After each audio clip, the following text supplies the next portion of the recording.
Continue. This is our first episode of Career Turns, and I have a good friend of mine and a brother with me here, with whom I'm going to be having a chat with for the next 45 minutes to 1 hour. His name is Adedami, Adedotun. He was trained as an engineer, and after engineering school, he got into the market, found himself in tax consulting. After a while in tax consulting, he proceeded into being a sports business management expert. Without further ado, you have with me Adedami, Adedotun. Baba, how far now?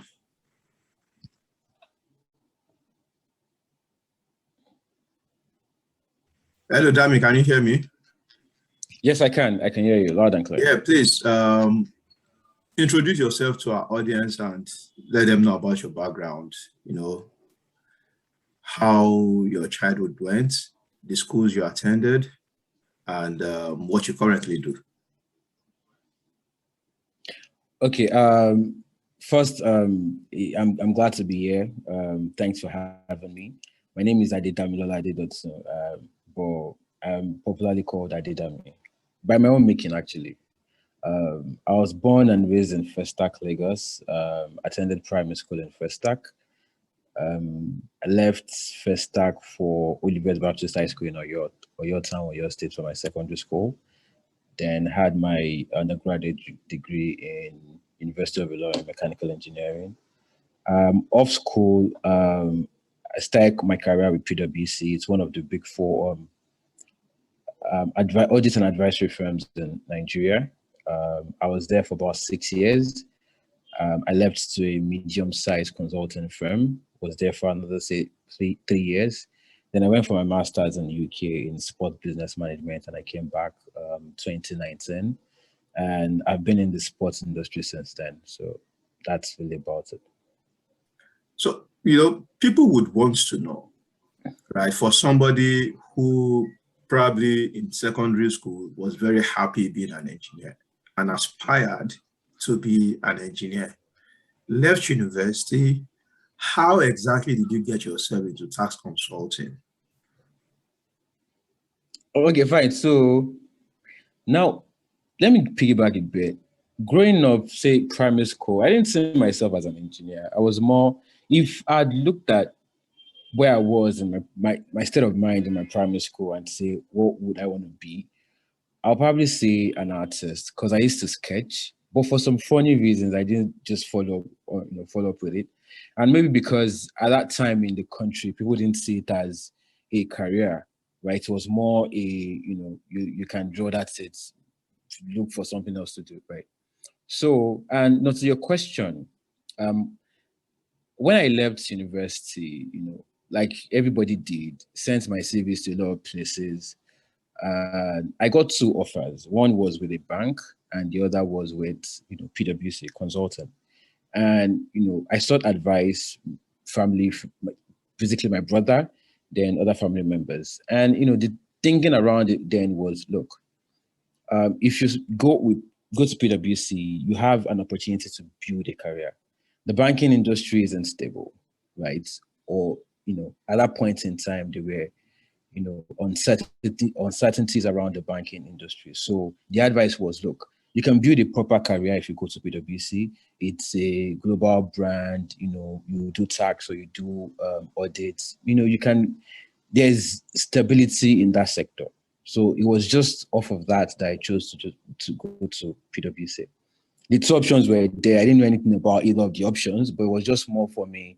Look, this is a more stable industry if you go, and the opportunities for you to even do more than if you start your career in banking.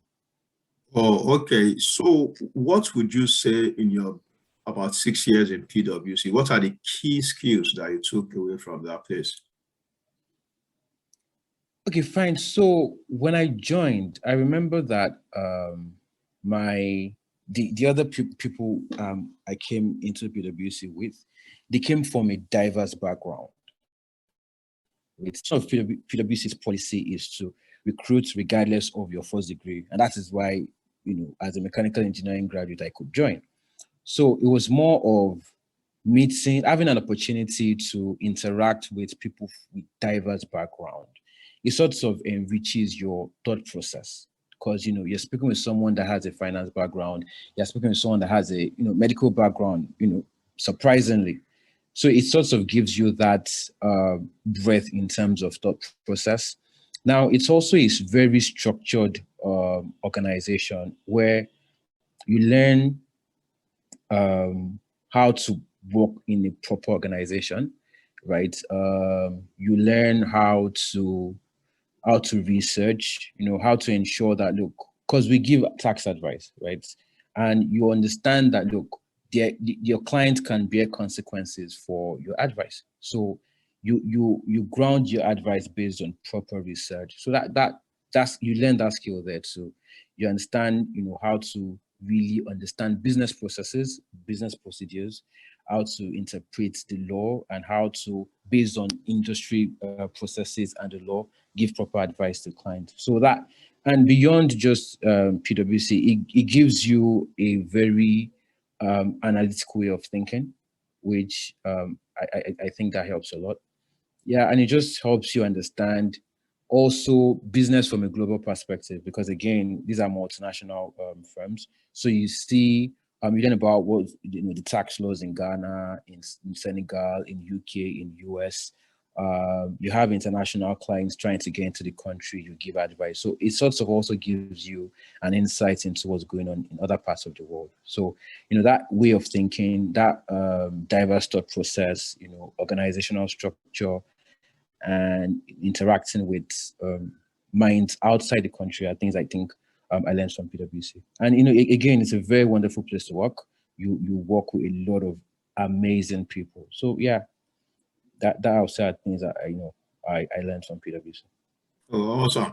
So, by the way, could you push your screen a bit further inward so that when you lean on the table, your head doesn't cut off? Oh, it doesn't. Oh, okay. I get okay, that. I think, okay.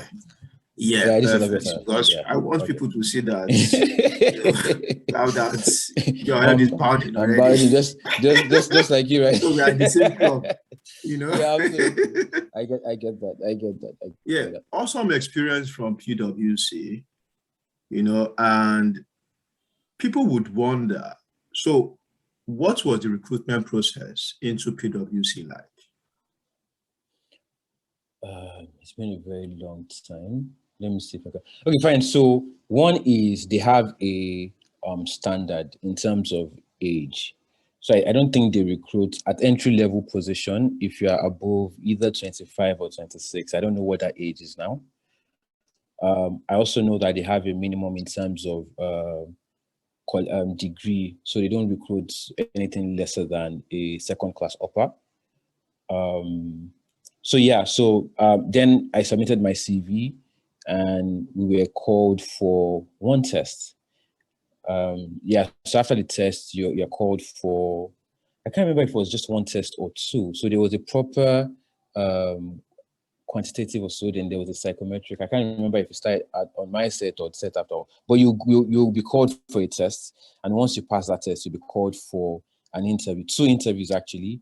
And if you scale through, you'll be invited to join the organization, and you go through, I think, a 2-month training process before you're now put into various units. There's a tax unit, there's the audit unit, there's the advisory unit. So I think it's pretty much you're shortlisted for a test, you're called for an interview. If you make it, you get employed. And it's a really short process. So I think the recruitment process doesn't span more than 2 months. Oh, okay, awesome. So how did you then choose to go into tax? You have accounting, you have tax, and you have consulting, right? Or what? Yeah. No, strategy. What's the third one? Advisory. Okay, advisory, sorry. How did they get to now put you guys into departments or divisions?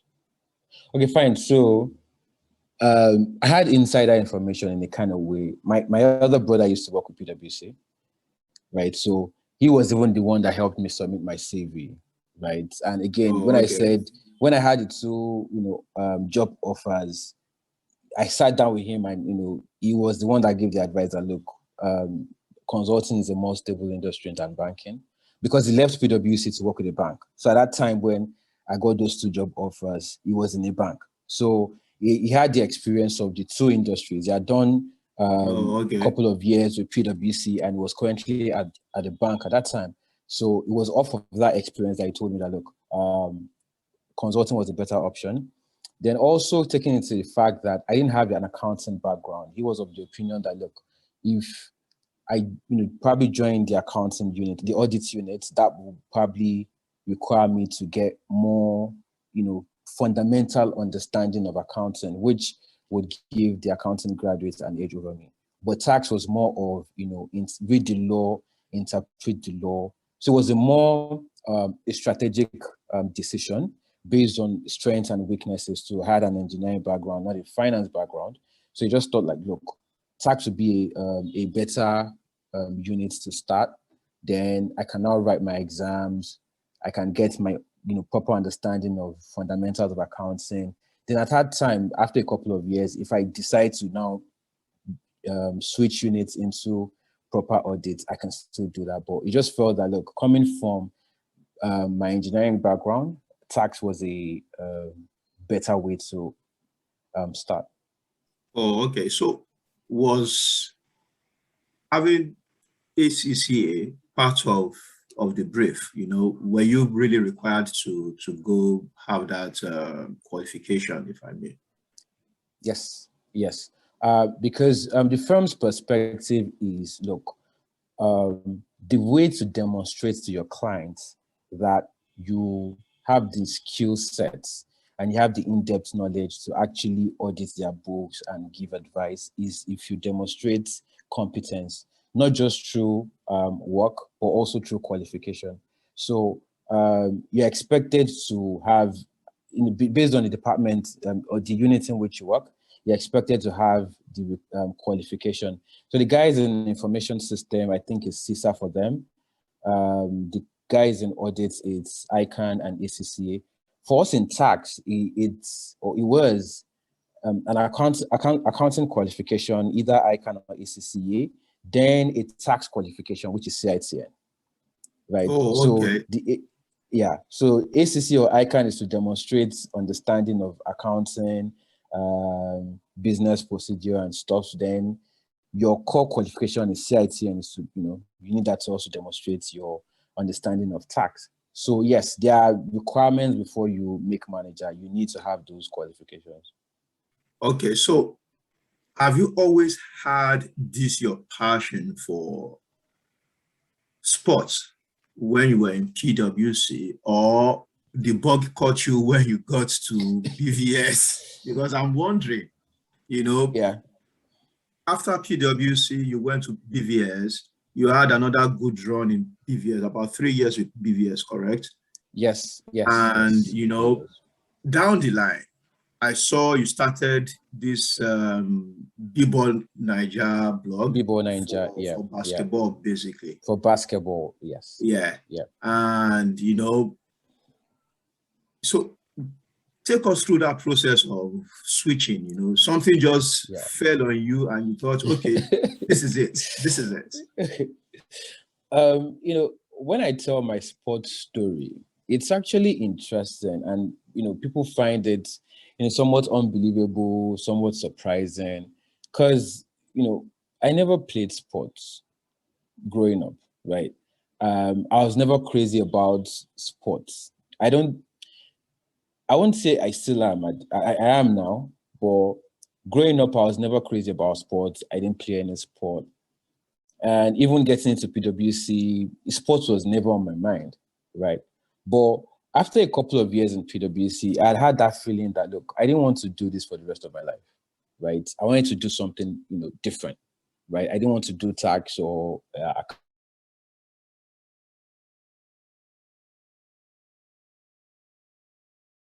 accounting.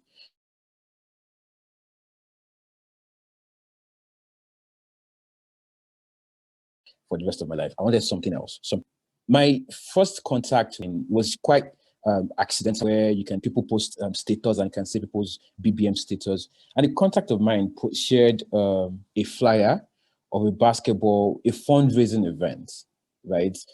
A group of people were trying to raise funds for IDPs in Maiduguri, and they organized a basketball tournament in Lagos. I'm like, oh, fine, this sounds like fun. It was a Saturday. I didn't have any plans for Saturday, and I went. This was in March 2014, right? And I went for the basketball event. It was a Syrian club in Koyi, and it was the first time I'll experience basketball in real life. I say that because, growing up in Lagos, you see people play football every time, on your streets, everywhere football is being played. I grew up in Festac, so every part of the road on a weekend is a football pitch. But that was my first time of experiencing basketball. And, I got curious. So I asked questions, I met a couple of friends there. I made friends and I asked them, like, look, if people play basketball this well, recreationally, do we have any sort of professional league, right? Because of course I know that there's a professional league for football. We know the Yimba United, the Shooting Stars and co, but I'd never heard anything about basketball. So I asked, and the guy said, oh yeah, there's a basketball league in Nigeria. I'm like, okay, fine. So I took that information home. I'm like, okay, fine, let me go find out about this basketball league that we have in Nigeria. And I couldn't find any significant information. There was no website, right? For the league, for the clubs, nothing.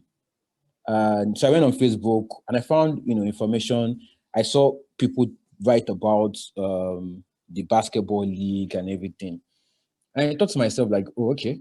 So if there's a gap in information, right, there's a disconnect between the actual basketball league and the basketball fans because there's lack of information on a digital space. I can actually do this. I can bridge that gap by providing information. And I'm like, okay, fine. So this is it. So a couple of months after, I think in May, I'd done my research and everything. So I created a Facebook account. It took me about 2 weeks to figure out a name. I had a couple of options, but I ended up with B-Ball Nigeria, and I created a Facebook account, then down the line, Twitter account, down the line, Instagram. And, it was fun. Like, after work at 6, I open my laptop, look for information, what's going on. The basic things, just give people information. And I also noticed that, that's what I learned early, that look, there are different demographics on different platforms. So you have older people on Facebook who are the core Nigerian fans, but you have people on, say, Twitter and Instagram who are basketball fans, the NBA fans, but you don't know anything about Nigerian basketball. So it was easy for me to get information from Facebook and bring it to people on Twitter and Instagram. You understand? And, just the basics. When the league started and the schedule was released, I created a flyer. Apparently, it hadn't been done before. You understand? Just to share information and stuff. And whenever I could, I'll travel to watch games. I traveled to Ibadan to watch Oli Warriors. Traveled to Ilorin to watch Kwara Falcons. In 2016, I went to Kano to watch the All-Star games. And it was just an interesting experience for me. But beyond that, I realized that, look, and from interaction with people, in the space, I realized that there's a lot of perception that needs to be changed. A lot of new skills that need to be required. People don't think from a business perspective when it comes to running those clubs, because one, most of them are state-owned clubs, and they're not doing it because they want to generate revenue. It's just, look, we are doing this just to keep, people off the street. So what they need to put in terms of work and effort to be able to attract new fans, they weren't doing it. So beyond just promoting basketball, I began to see the business opportunities in sports generally, right? When I went to Kwara to watch Kwara Falcons play in Ilorin, their indoor arena was like a 900 people capacity, and it was filled.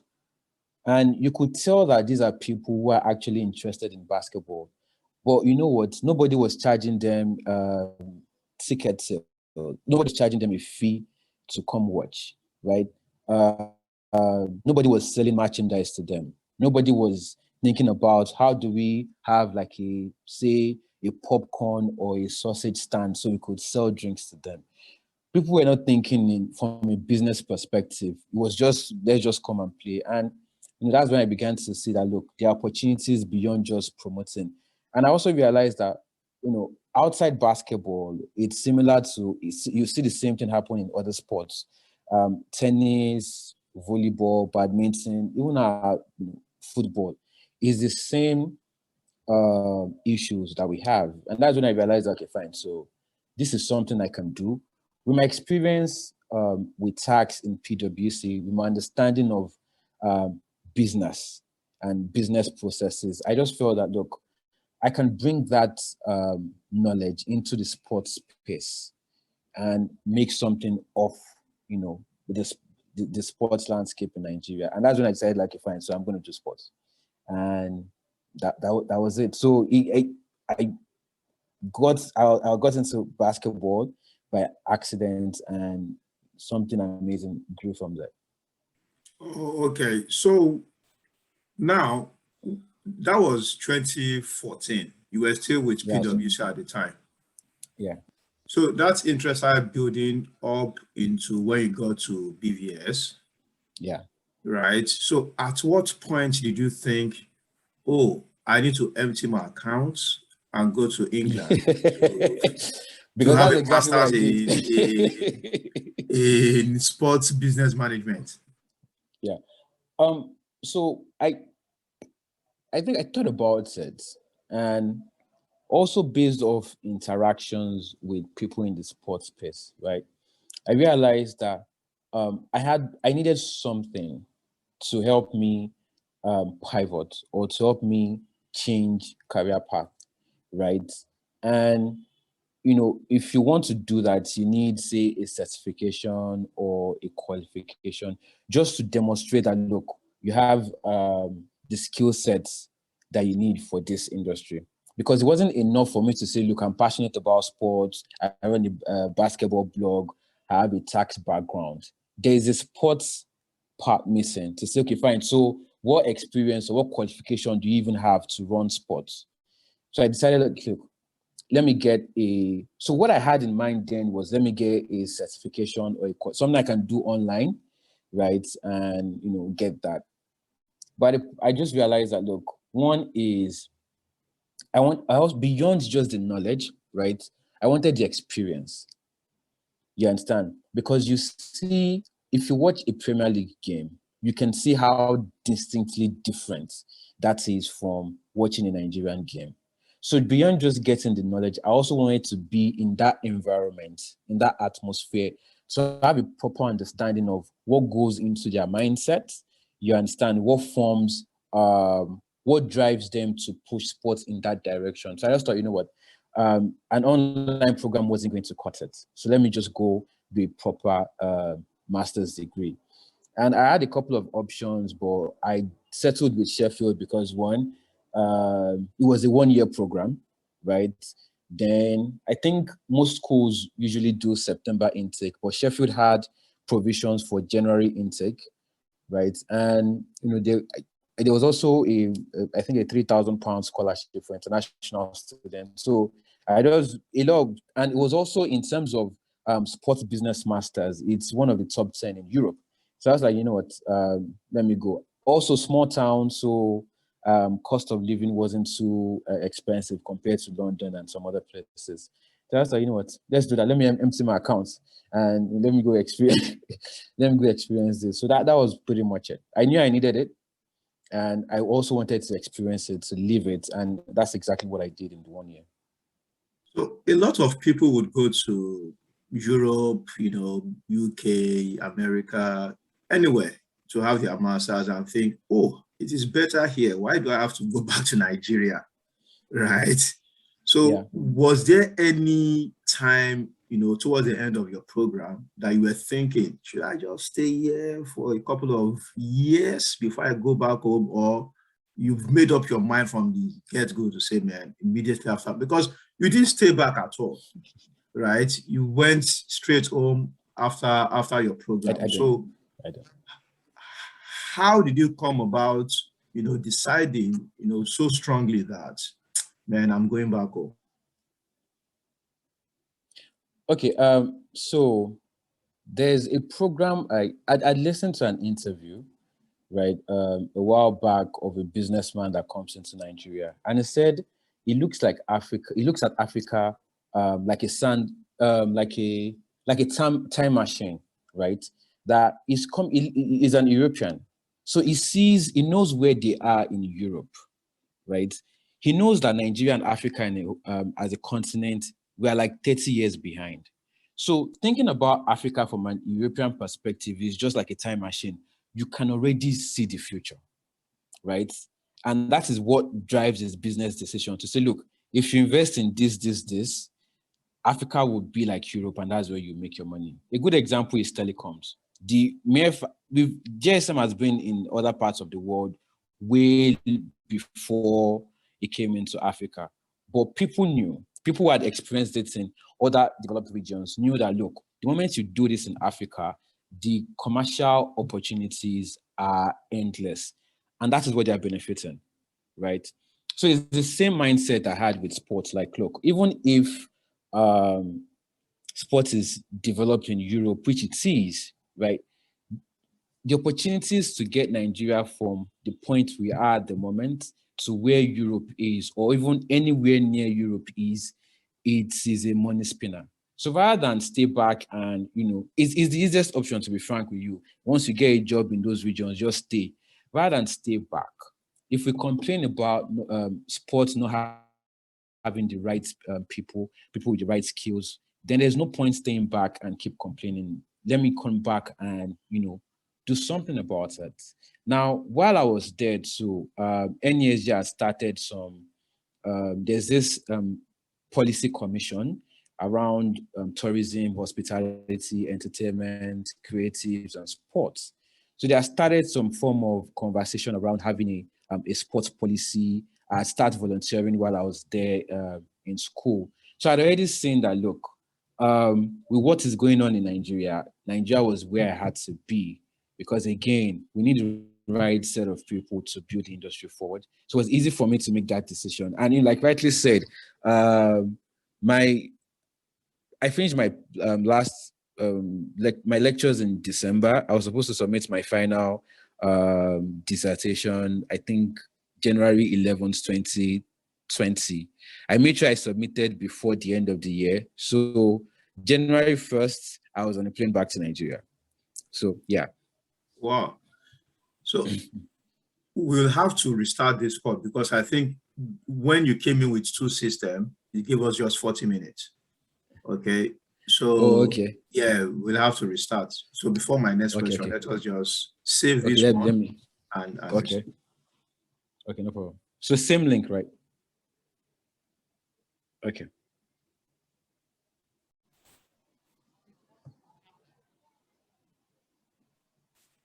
So yeah, you got back to Nigeria, and it's been 19 or so months now, right?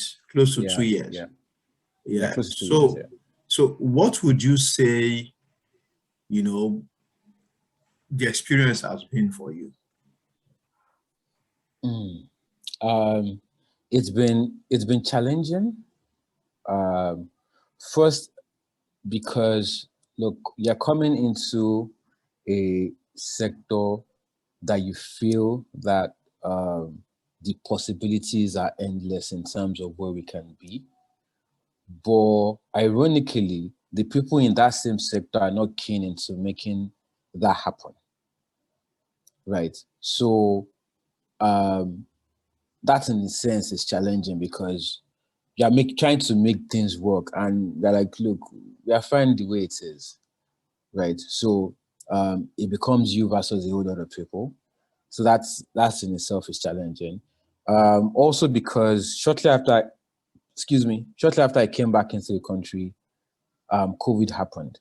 And the hospitality and entertainment sector is one sector that was really hit by COVID. A lot of sporting activities were cancelled or postponed, because again, Sports is about event and gathering, and that could not happen with COVID. So the world is trying to resume. And because of that, luckily, when I go back into the country, I think, I think about a month after, I got a job to actually do sports with a talent management company. And because of COVID, we had to shut down. And we didn't resume until June this year. So now we're trying to re-strategize, to restart, to now actively look for opportunities in the space. So it's been challenging, right? Because the space as it is not positioned yet to drive those economic benefits.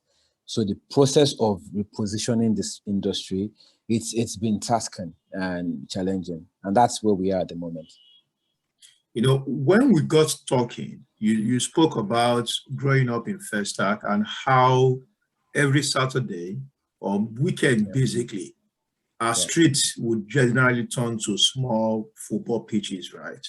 And I had similar experience, growing up. I grew up in Mushin, so it was a gig for us, most especially even on those Saturdays that you had environmental sanitation. Yeah, sanitation. So people just played, football on the street. Yeah. Now, and so, but I've seen that most of the kids that we are having nowadays, they do not have that experience because parents do not leave their kids to go on the street to play football anymore or even do any sport, right? Yeah. Now it's either you are on some video games or you just are indoor doing your thing. Yeah. So how would you say that this shift has affected our talent pool in Nigeria for sports?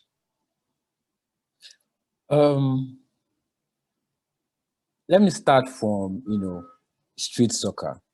What I would say is we took advantage of a very dysfunctional situation, right? That is why you see kids play football on the streets on Saturdays. And it was a very dysfunctional situation, but we really did not mind. You understand? Let's play on the streets, we'll be fine. But that can't happen anymore because times have changed. And like you rightly said, no parent is comfortable leaving his kids outside to play football. It doesn't take away the fact that the interest is there, right? It's just that we've not put in proper structures to harness the interest, right? So that is there.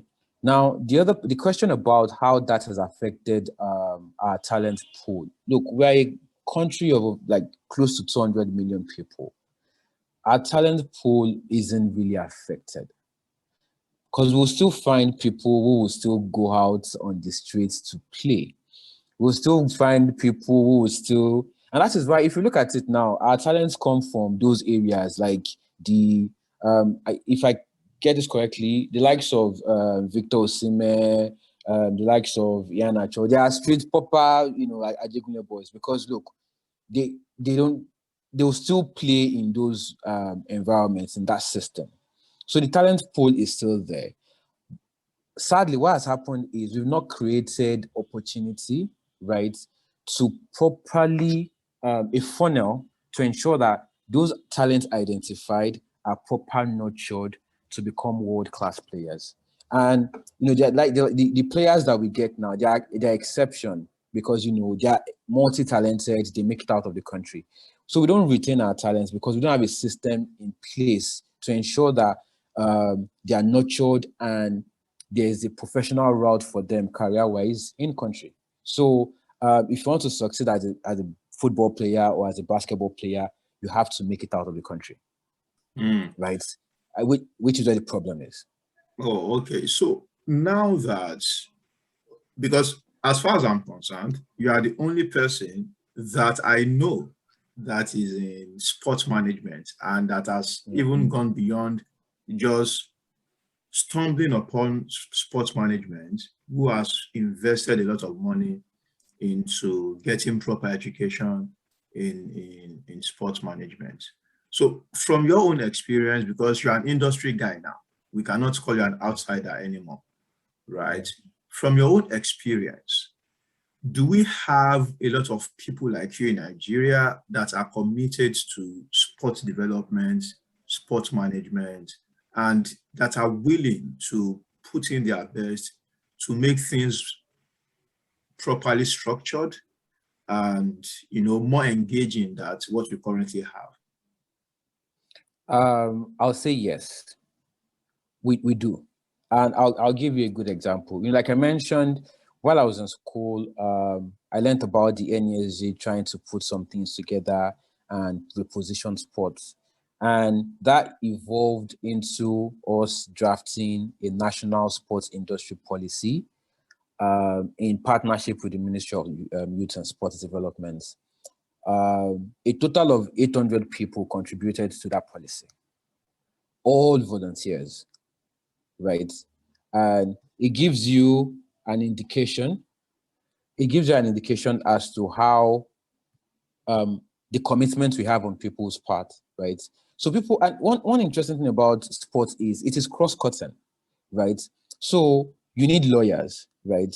You need engineers to construct. You need media people. You need financial people.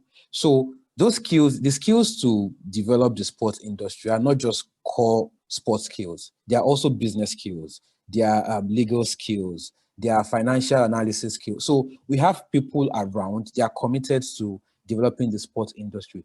We just need to create a funnel to ensure that, look, we harness those skills and they help us drive the sports industry forward. So there are people, there are people that I'm very sure of.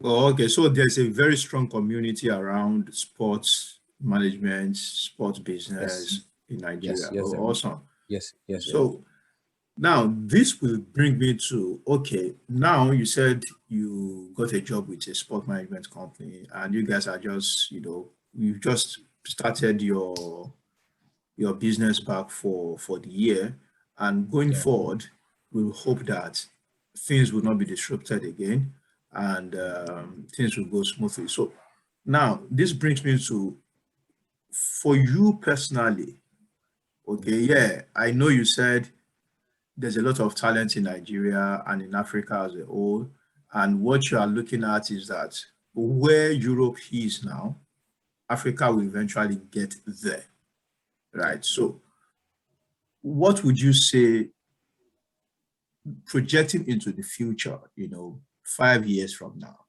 10 years from now, what do you see?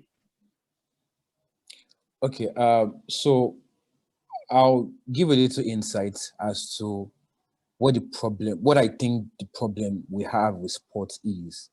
And that would now help me, you know, we can now from there look into what I see happening in the future. One of the key things I've come to realize with sports in the country is we have an audience, right? From a business perspective, we have a market, right? We have consumers. What we don't have is a proper supply side, which is why we have a lot of, Premier League fans in the country. There is an Arsenal fan base, a Liverpool community, a Manchester City, we have those followership in the country because, again, we have an audience. We just don't have proper supply side. And when you talk about supply side for sports, one of the key things you're looking at is infrastructure. I tell people that for you to test a sports infrastructure, two things. One, can you take a date today? So you have a lady you're asking out, can you take her to watch a sports event in Nigeria? The answer is no. If you have a family, can you take your family to watch a sports event in Nigeria? The answer is no. So on those grounds, we failed. And that is the business of sport is tied around provision of proper infrastructure for you to harness the commercial benefit, right? If you look at most of the clubs in EPL at the moment, they are expanding their facilities. Tottenham just spent over £1 billion to expand their facilities so they can get more people because they know that, look, that is a key revenue driver. And if you look at Nigerian sports space, that is what we don't have. One, most of our professional clubs are owned by government, and most of those sports facilities are owned by government.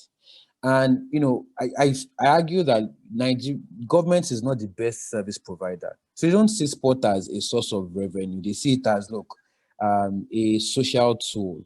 Let's just, take the boys off the street. But it has evolved beyond that. It is, let us make money, right? So what I see happening, especially with this sports industry policy, is our ability to unlock the sector for private sector participation, to create, incentives for investment, and that investment will go into infrastructure. Where I stay at the moment in Lagos, there's a club called Bagada FC. The club is doing really well. I know the guy that also owns Igomo FC. I know the guys that own Alimosho FC. These are young people owning professional clubs, and they're running very well. Amazing media strategy. They sell merchandise. But the only key thing missing is they don't have infrastructure in those places. So Bagada FC would leave Bagada to play a home game in Surulere. Igomo United will leave Igomo to play a home game in Agege Stadium, right? Because we don't have facilities. Now imagine if there's a 10,000 capacity stadium within Bagada for Bagada FC for people in Bagada. The same thing with Igomo. I grew up in Festac. Festac itself is a 49,000 people community, right? If you build a 5,000 capacity stadium there, it services the entire area from Festac to Iba to Lasso to all the way to Badagry.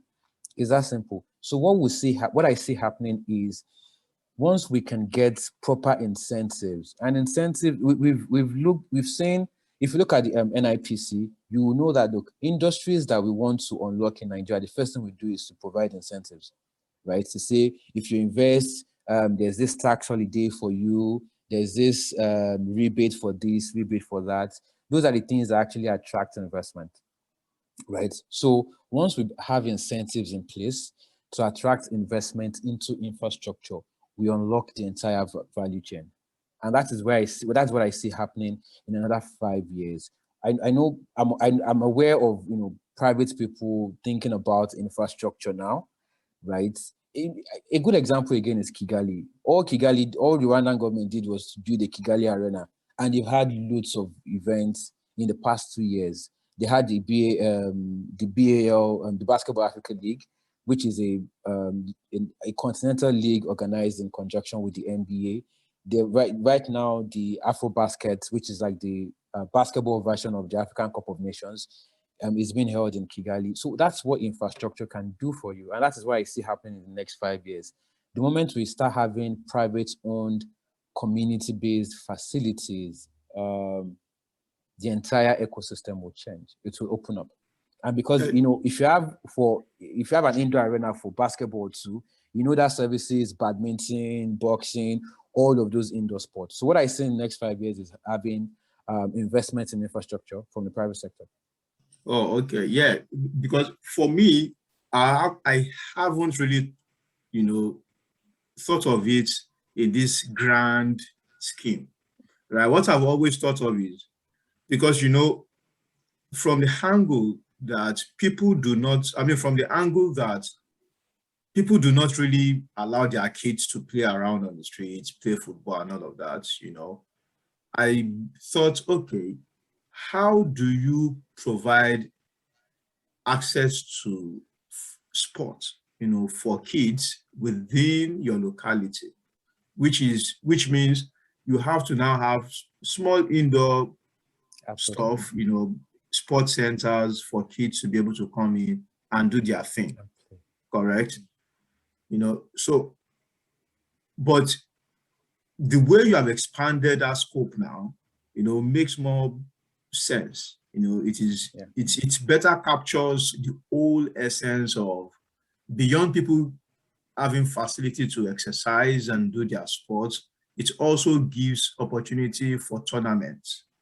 Yes. Events, sports events that people can come around to see. People can leave their own local government and drive straight to and say, okay, there's a match going on in Amuodofin, for example, and they have maybe some 10, 15,000 capacity stadium to accommodate the audience.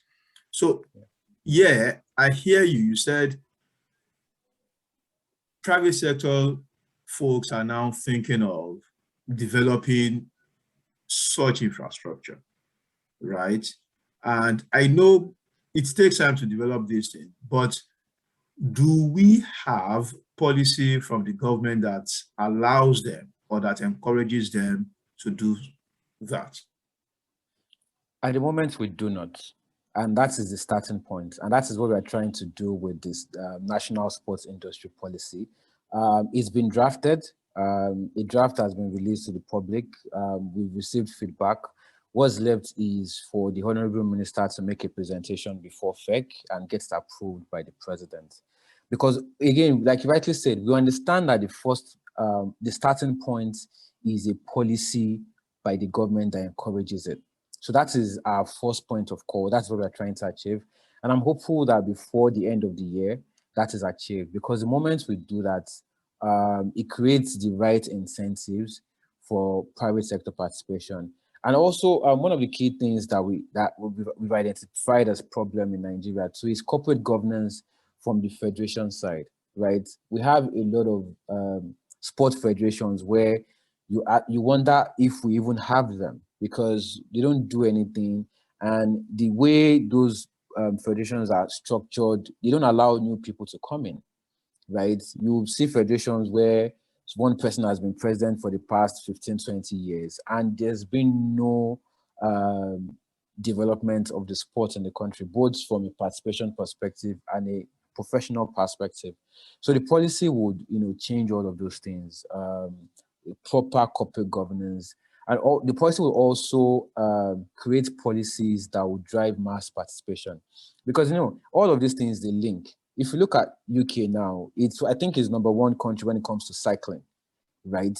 Because there's a policy that encourages cycling. Roads are constructed in a way that gives space for people to cycle.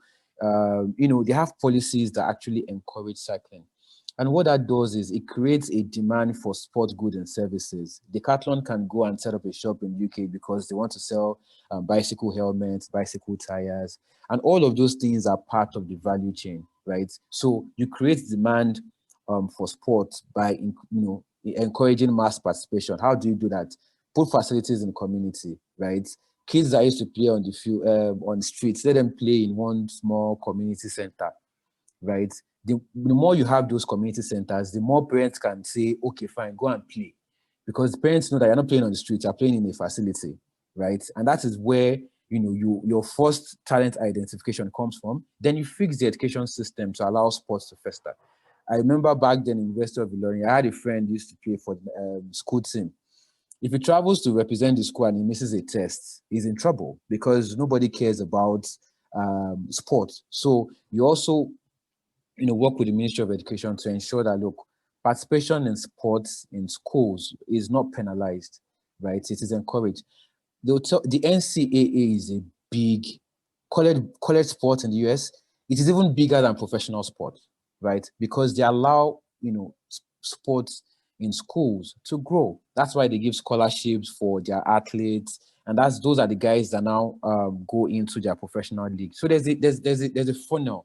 You put centers in community where people can experience sport and start from. Then you put a channel in school that ensure that, look, if you play in school, you can get scholarship into secondary and university level. And if you play at those levels, you can, there's a professional league waiting for you. So the entire ecosystem can be built without having to travel out. North Africa is a very good example. Their football players rarely travel out of the continents to play. Exception would be like Mo Salah, but every other guy, they play in Egypt, they play in Tunisia. And those are the guys that represent their national team. So that's what we are trying to do too for sports, starting with a policy that addresses all of these issues. So awesome. So now I want to pick something from what you said. In UK, for example, I don't know what their football federation is called, okay, but one would think because for example, in the US, let me use US and the NBA. The NBA seems to me more like a private organization than a government entity, right? So how can we have such system in Nigeria or in Africa to manage our sports activities, maybe football, for example? We have NFF, correct? Or what do you guys call it now? Yeah, we have Yeah, NFF. So Can that be privatized? Can government say, we no longer fund this thing, we want private entity to come into it, manage it, and make it a more professional, a more accountable, organization? Okay, not only can it be done, it has to be done, right? Because one of the key things is the separation of regulation and amateur sports and professional sports. You get, if you look at UK, for example, there's the FA, there's the English FA, whose responsibility is to regulate football, right? But in terms of professional football, that's the English Premier League. That's the EPL. So there has to be separation of responsibility. And what you see in Nigeria is the governing bodies are the bodies in charge of professional sport, which should not be. USA, for example, there's USA basketball, which is in charge of regulating the sports, which is in charge of the national team, basketball development. Then there's the NBA, which is a professional arm, right? You see the same thing with tennis. WTA and ATP, they are professional tours. The ITF can be in charge of regulating the sport and, amateur tennis, ITF J2 tournaments and all of those things. But there's always, in societies where professional sports have been properly developed, there's that separation between regulation, amateur sports, and professional sports, right? Which is what needs to happen in Nigeria. And that's why I mentioned corporate governance as part of what was in the policy, is for those federations to understand that their role primarily is to regulate the sport, right? Invest in amateur sport, right? Handle the national teams. But in terms of the professional arm of the sport, it has to be private sector managed, right? So what you see, the example of the NBA is owned by the 30 teams playing in the NBA, right? EPL is jointly owned by the 20 teams playing in the EPL, right? So once you are promoted to the EPL, you join the club, right?